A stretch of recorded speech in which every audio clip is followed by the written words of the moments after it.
Tayo'y mga Pinoy, tayo'y hindi kano.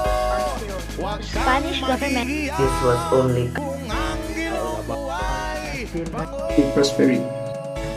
It's it. Good day everyone, our group will be telling you about the summary of part 4 of Sobre la Indolencia de los Filipinos, or the indolence of the Filipino.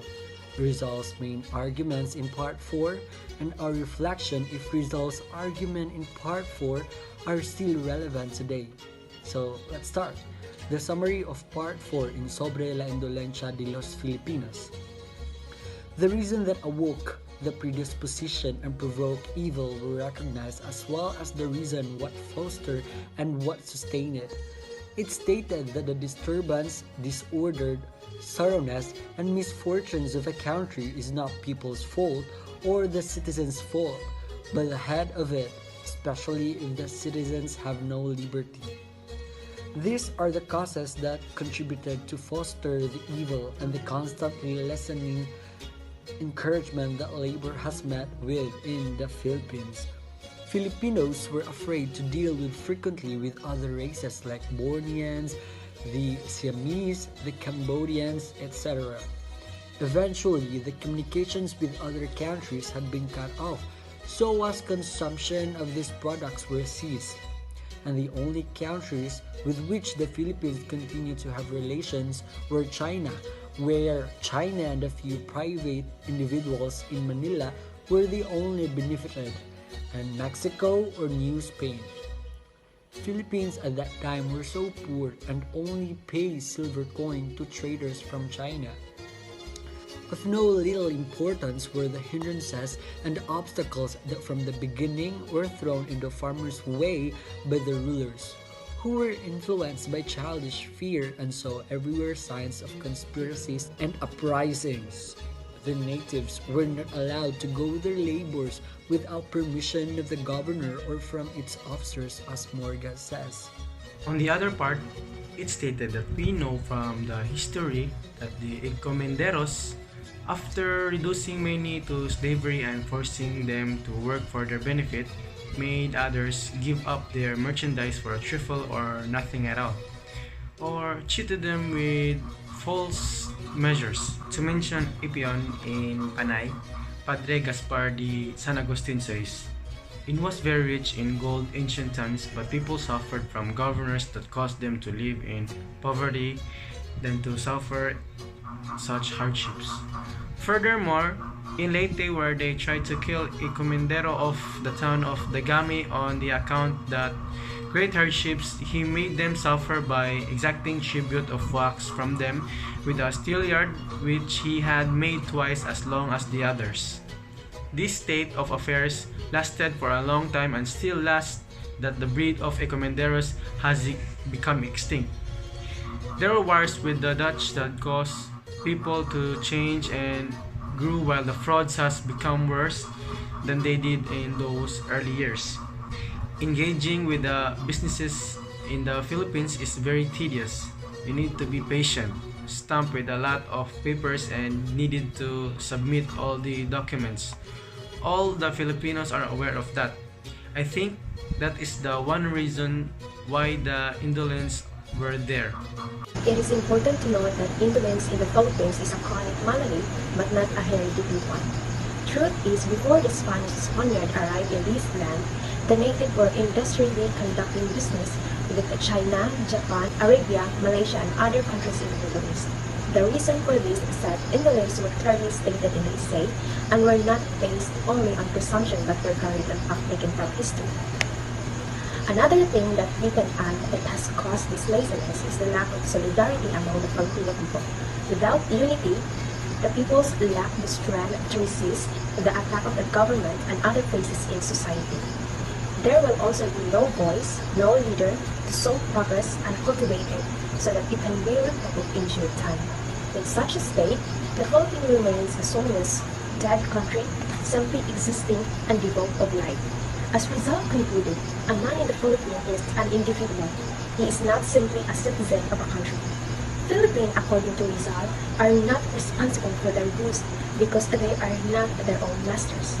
The Spanish government discouraged labor and trade, which ended after the government treated the country's neighboring trading partners with great suspicions.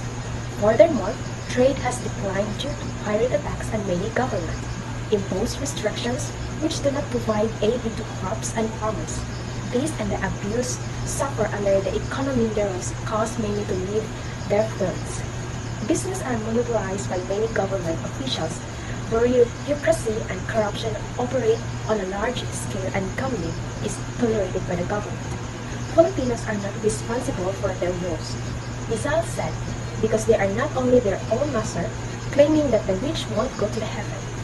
Filipinos don't work hard, so Spaniards didn't educate the native. Discrimination is a major factor.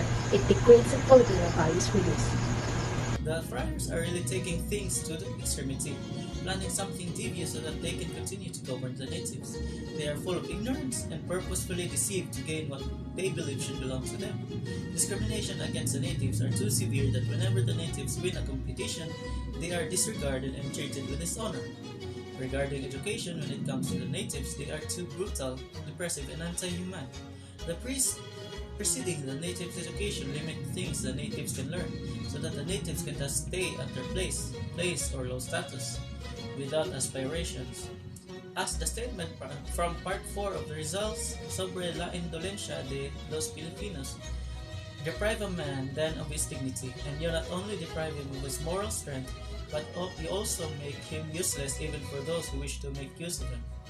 They really wanted to make the natives as animals for their disposal.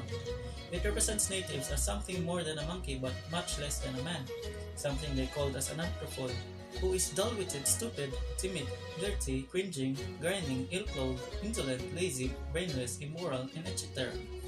The Filipino native is convinced that they must disregard their dignity for them to get happiness. As the priest shamelessly said, without protesting against any injustice, against any arbitrary action, against an assault, against an insult, that is not to have a heart, brain, or spirit, a creature with arms and a purse full of gold. That is the ideal native. But even though that is what the priest said, it is unfortunate, because a native will always protest, they will still have aspirations, and they will still try their best and strive to rise. Natives without weapons are killed. Their homes and lands were destroyed. As a result, the Filipino became homeless, lost interest in cultivating their lands or restoring their destroyed businesses, and just submitted to God's grace. So, the indigenous people were killed, their homes and land destroyed, forcing them to live with their ancestral place. Because of what happened, they lost interest in cultivating again their land since they know they will continue to be harassed in order for them to give up their ancestral land. Now, they only rely on God's grace to sustain them. So second, instead of fostering the natives' natural indolence, the governor used their position to destroy any competitor who messed with them or tried to share in their wealth. Taxes were so high that most workers' revenues went to the states or the friars, and their labor was abolished and they were exploited. These are some of the main reasons. So, Spanish government has not encouraged labor and trade, which ceased after the government treated the country's neighboring trade partners with great suspicion. So, trade has declined. Furthermore, because of the pirate attacks, Spain failed to guard their citizens against foreign invaders and pirates.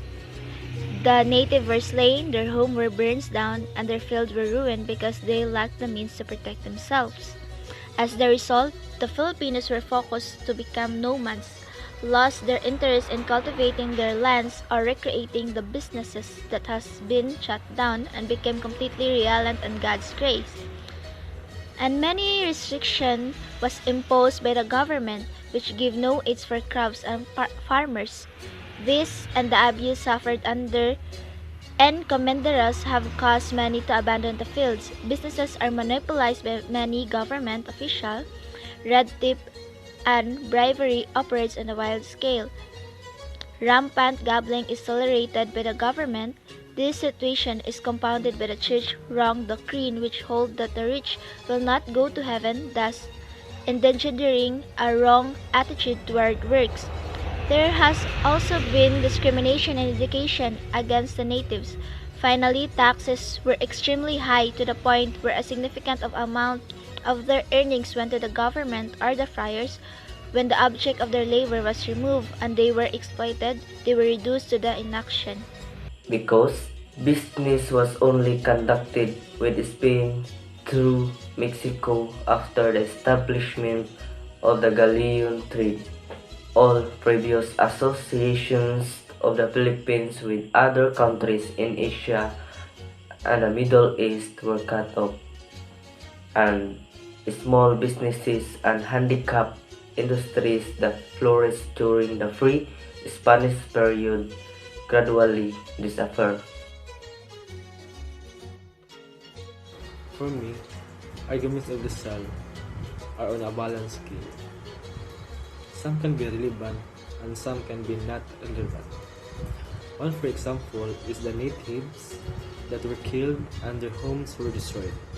As a result, they gave their all to do God's grace, since they do not know what to do. Due to this relevance, some farmers that are aired on the news are tortured through corrupting them with goods in exchange of a small money. Due to the some uneducated farmers, they cannot really differentiate and overpowered by threats from people who they think are above them, so they allow those kind of people to treat them that way. That is why some farmers are considered very religious, because their poverty still pushes them to call upon him and ask for his guidance, since they don't really have the voice to do so. Not all arguments of Rizal are still relevant these days, but some of it still exists today, but in a different situation. First is paying high taxes of the workers, that most of their income goes to the state. And the next is having a corrupt and greedy government that instead of helping the people, they use their power and position to torture the Filipinos. Until now, we still encounter the corruption of the government in a form of graft, bribery, favoritism, nepotism, impunity, embezzlement, extortion, racketeering, fraud, tax evasion, lack of transparency, lack of sufficient enforcement of laws and government policies, and consistent lack of support for the human rights. All of the association of the Philippines with other countries in Asia and the Middle East were cut off of the Philippine trade. So these arguments are irrelevant to our society today, wherein our government bill help to maintain and support complete, adequate, and integrated the system of the trade relevant of the needs of the people and the society. So as of right now, the trade of the Philippines is rapidly increasing due to the high import are composed of the fuel, electronic products, transport equipment, and industrial machinery. So the Philippines is leading exporter of the electronics product, including processor, chips, and hard driver, as well as of the agricultural product, which are including coconut, pineapple, and abaca. So the major exporter of the partner are Japan, the United States, and China. So the country is a member of the World Trade Organization and of the Association of the Southeast Asian Nation. So the trade of the Philippines in the world are quickly rising by uniting the three continents, which are Americas, Europe, and Asia. So the trade route has also established a valuable avenue for the exchange of not only for goods, but also for the exchange of the culture, tradition, literature, and people-to-people interaction. So today, with the both of the Mexico and the Philippines are rising economies, and the bilateral trade and investment relation are robust and constantly prospering. That's all.